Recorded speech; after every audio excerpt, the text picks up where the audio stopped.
वज़ीर-ए-आज़म शहबाज शरीफ की सदारत हेठ क़ौमी सलामती ऐं ख़िते जी सूरत-हाल बाबति इन कैमरा इजलास जारी है, जिनमें पीपी, जेयूआई, एमक्यूएम, बीएपी ऐं ॿियनि सियासी जमातुनि जे अॻवाननि शिरकत कई है। वज़ीर-ए-आज़म हाउस में वज़ीर-ए-आज़म शहबाज शरीफ की सदारत हेठ इजलास में सियासी पार्टियुनि ऐं वज़ीर-ए-आज़म के क़ौमी सलामती सरहदुनि जी सूरत-हाल ते ब्रीफिंग ॾिनी वई है।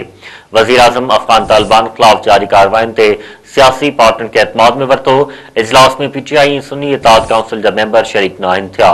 अकबर बियाराम ख़बर हवाले पहुचायूं पिया। अवांखे ॿुधायूं त वज़ीर-ए-आज़म शहबाज शरीफ जी सदारत हेठ क़ौमी सलामती ऐं ख़िते जी सूरत-हाल बाबति इन कैमरा इजलास जारी है, जिनमें पीपल्स पार्टी, एमक्यूएम, बीएपी ऐं ॿियनि सियासी जमातुनि जे अॻवाननि शिरकत कई है। वज़ीर-ए-आज़म हाउस में वज़ीर-ए-आज़म जी सदारत हेठ इजलास में सियासी पार्टियुनि ऐं वज़ीर-ए-आज़म के क़ौमी सलामती सरहदुनि जी सूरत-हाल ते ब्रीफिंग ॾिनी वई। वज़ीर-ए-आज़म अफ़गान तालिबान ख़िलाफ़ जारी कार्रवाइयुनि ते सियासी पार्टियुनि खे एतमाद में वरितो। इजलास में पीटीआई ऐं सुन्नी इत्तेहाद काउंसिल जा मेंबर शरीक न आहिनि थिया।